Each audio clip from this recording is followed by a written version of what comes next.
Franck Ferrand raconte sur Radio Classique.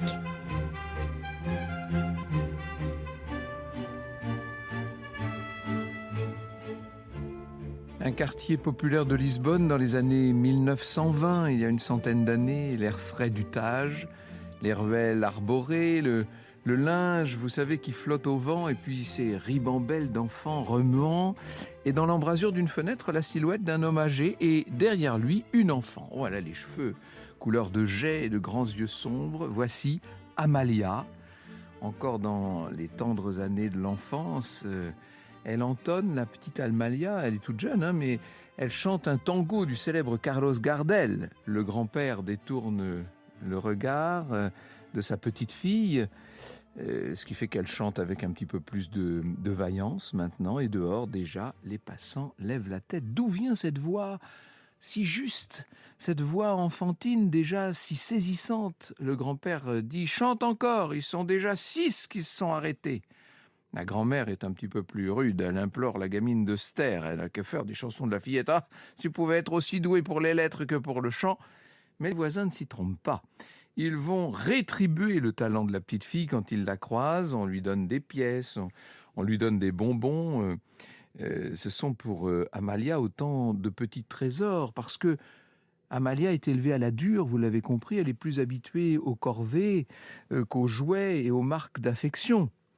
Il y a quelques années que ses parents l'ont laissée chez ses grands-parents. Amalia da Piedade Rodrigues était née chez eux à Lisbonne. Son père, musicien et cordonnier, espérait trouver du travail dans la capitale portugaise. C'était le 14, peut-être le 23 juillet 1920. Sa grand-mère répète que c'était le temps des cerises. Amalia choisira pour date officielle le 1er juillet. Et peu après sa naissance, ses parents sont repartis dans leur province du Beira Baixa. Ils ont laissé derrière eux leur dernière-née. Ça fait toujours une bouche de moins à nourrir. Dans Amalia Forever, un chant d'humanité, voici ce que raconte Jean-Jacques Lafaille. Il raconte ces Portugais pauvres, souvent de noir vêtus et parfois allant sans souliers sur les chemins de la ville. Amalia va grandir avec tout cela, si je puis dire. Toute cette espèce de mélancolie et toute cette espèce de dureté douce, si je puis dire, ce mélange qu'il va falloir surmonter. Elle est habitée tôt par l'idée de la mort, et même elle va tenter de s'empoisonner. Dès que la mort existe, la vie est absurde. J'ai toujours eu des pensées tristes. C'est ce qu'elle dira à son biographe. Et pour se distraire, en grandissant, elle s'offre des livres de chants. Et elle réinvente les chants traditionnels qu'elle y découvre, elle les réinvente à sa manière.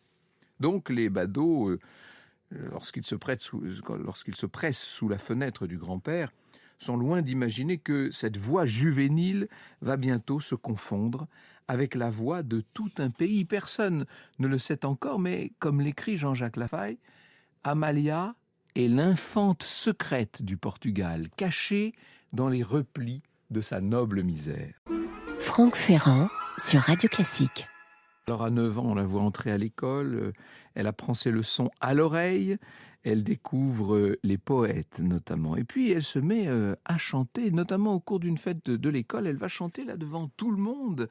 Alors, elle fait quand même toujours l'objet de moqueries avec ses robes grossières, son seul et unique livre, des petits cahiers dont elle économise chaque ligne parce qu'on n'a pas les moyens d'en acheter beaucoup, évidemment. Tout ça, c'est une espèce d'humiliation permanente. À 12 ans, alors qu'elle se rêve déjà en cape noire d'étudiante, il lui faut quitter l'école. Non, il faut aller travailler maintenant pour quelques escudos. Elle va s'en aller faire du repassage dans un atelier de broderie. On la verra également emballer des sucreries dans une usine. Et 2 ans plus tard, elle va rejoindre ses parents, parce qu'entre-temps, ses parents sont rentrés à Lisbonne. C'est plus le climat sévère de la maison de la grand-mère, là, maintenant. C'est une espèce de capharnaüm. Elle ne se sent pas chez elle lorsqu'elle vit avec ses parents. « Je ne me sentais bien nulle part », dira-t-elle. Et toujours cette idée de la mort qui la traverse. Si elle mourait, là, maintenant, est-ce qu'il y aurait quelqu'un pour la pleurer ? On la devine adolescente sur les bords du Tage, écrasée de soleil, un panier de fruits à la main. Avec sa sœur Céleste, elle vend des oranges aux étrangers qui accostent avec les bateaux. Vous savez, dont les bateaux viennent d'accoster. misère terrible, qu'elle accepte en même temps avec un certain fatalisme dont on se demande presque si elle s'en rend compte. S'il pleuvait dans la maison, nous mettions des bassines et des marmites sur le sol pour recueillir la pluie, dira-t-elle. Personne ne pleurait, nous sommes ainsi faits, nous ne nous révoltons jamais contre la vie.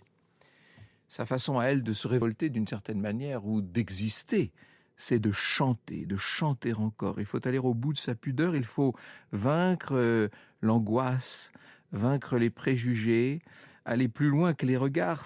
Les filles ne chantent pas dans les rues, n'est-ce pas? Donc il n'est pas question de le faire. Et bien en même temps, son frère aîné la gifle de temps en temps pour la punir.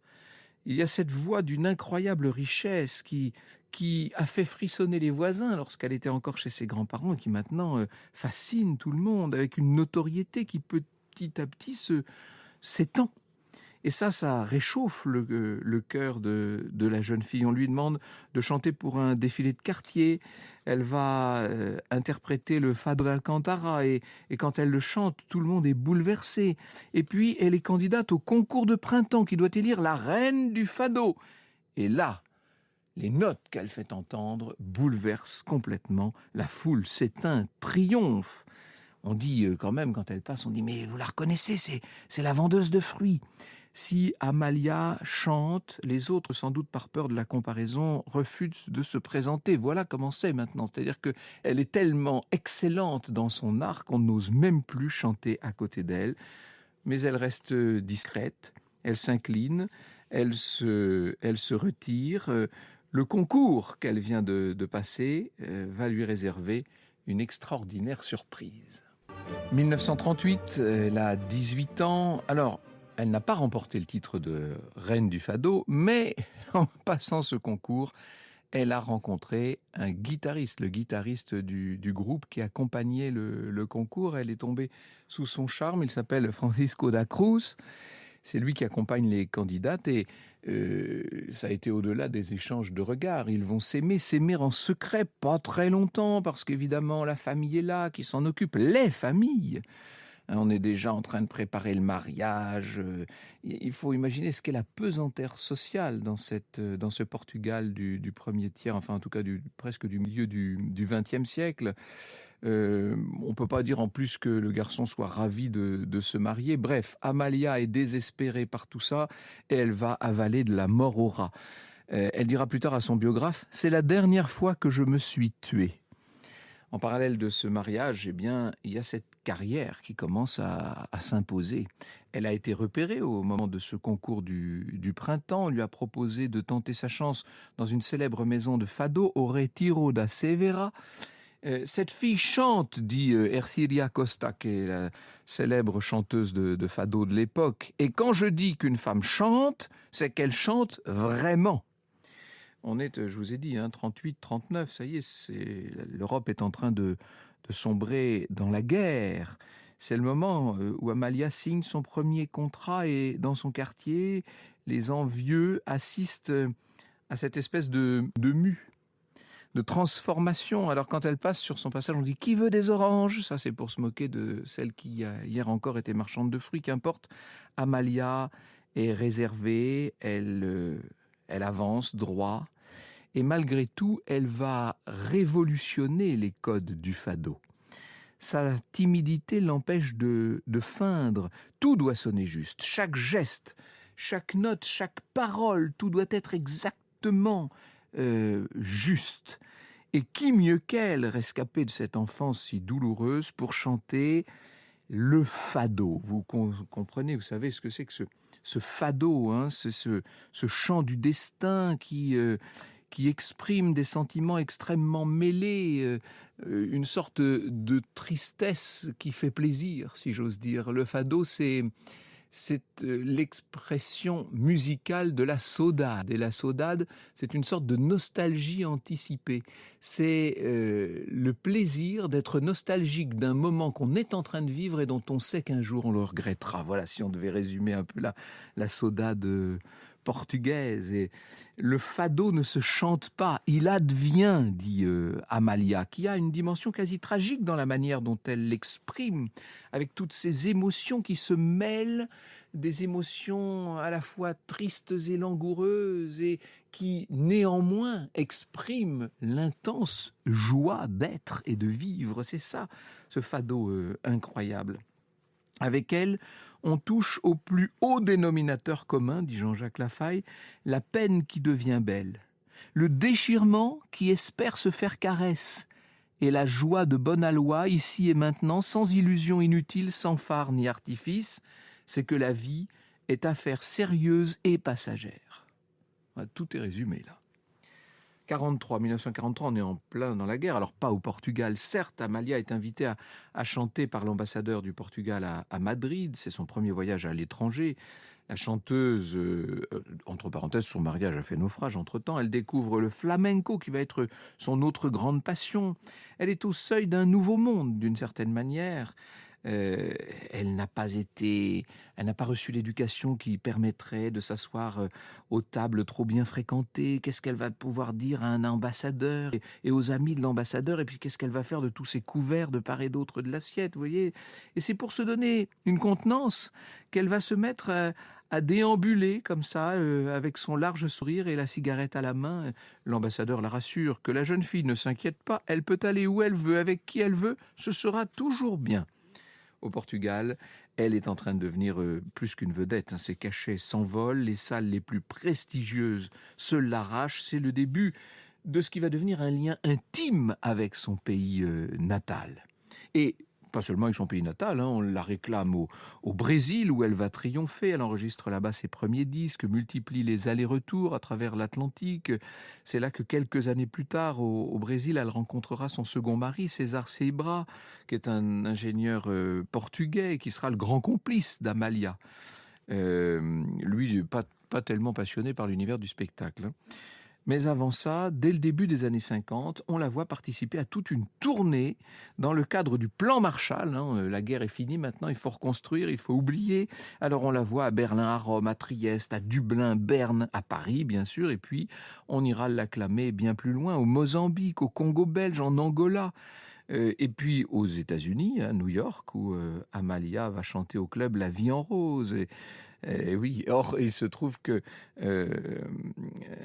elle croise là Edith Piaf. Elle apparaît même au cinéma et elle fait ses débuts dans des films comme Capas Negras. Peut-être qu'elle a une pensée pour la fillette qu'elle était, quand elle rêvait de Sylvia Sidney, de Greta Garbo, et maintenant c'est elle qui est là sur le grand écran. En 1955, elle va tourner dans Les Amants du Tage, un film français, un film d'Henri Verneuil. Elle y chante Barco Negro et c'est un engouement extraordinaire. Et l'année suivante, Bruno Cocatrix va l'inviter à l'Olympia. Elle a Paris à ses pieds, comme les autres capitales, me direz-vous. Voilà ce qu'on peut lire dans le Figaro. D'une beauté souveraine, elle se tient loin du microphone, quasi immobile, se limitant à passer les doigts par les franges de son châle. Mais les yeux profonds, les lèvres et tout le visage traduisent une telle intensité de sentiment qu'on est conquis et qu'on ne demande plus rien. Et François ajoute « Quasiment personne ne comprend la langue qu'elle chante, mais il se produit un miracle. Le public est conquis, subjugué, en extase. » Et Charles Aznavour, pour elle, va écrire un titre « Aïe, mourir pour toi ». Triomphe parisien. C'est le début d'une carrière internationale qui va complètement folle, qui va durer 2 décennies. La rumeur lui prête des liaisons plus ou moins vraisemblables.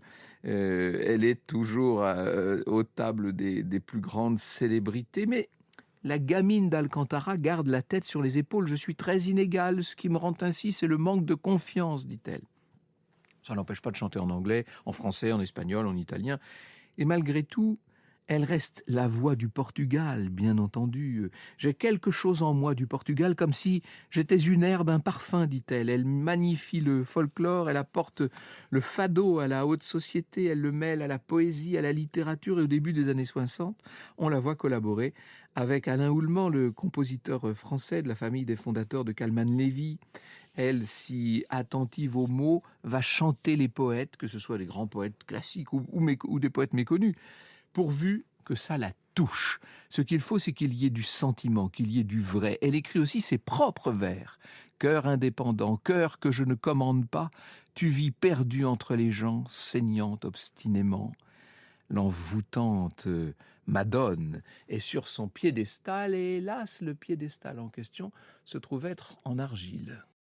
Amalia Rodriguez qui est devenue une sorte d'icône internationale. En 67, elle reçoit le prix Midem et elle va voir ce prix lui être décerné à 3 reprises. Il n'y a que les Beatles qui peuvent en dire autant à l'échelle planétaire. Mais au Portugal, les choses sont en train de tourner. Le pays d'abord est englué dans les guerres de décolonisation.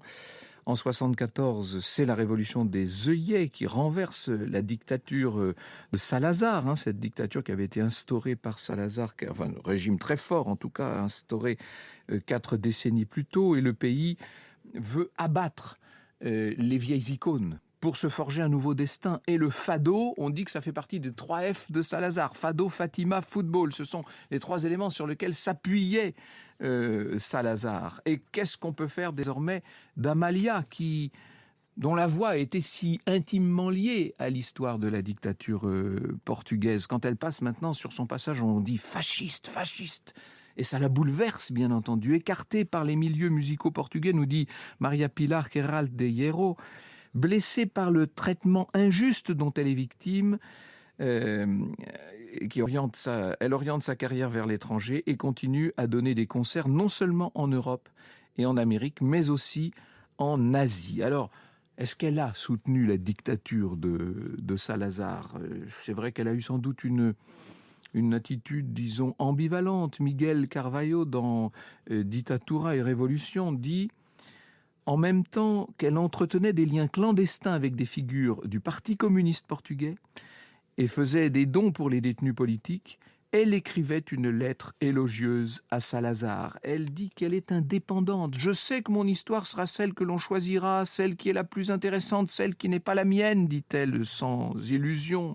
Elle est insaisissable, Amalia Rodriguez, avec sa cigarette à la bouche là, et ses grands châles à franges. C'est une femme indépendante, c'est une femme qui a divorcé, qui a refait sa vie, qui ne veut pas des étiquettes. C'est vrai qu'elle a sans doute admiré Salazar, qu'elle a rencontré à 2 reprises. Ça ne l'a pas empêché de chanter un fado qui était en même temps un hommage aux prisonniers politiques. Et à mesure que le Portugal s'est mis à panser ses plaies, eh bien, elle a peu à peu, j'allais dire marche après marche, regagner son statut d'idole incontestée.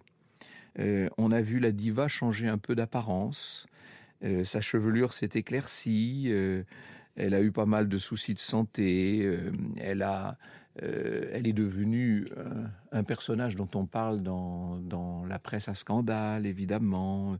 On parle de ses soucis de santé, on évoque ses concerts, les décorations les plus prestigieuses qu'elle reçoit des personnalités les plus incroyables du monde.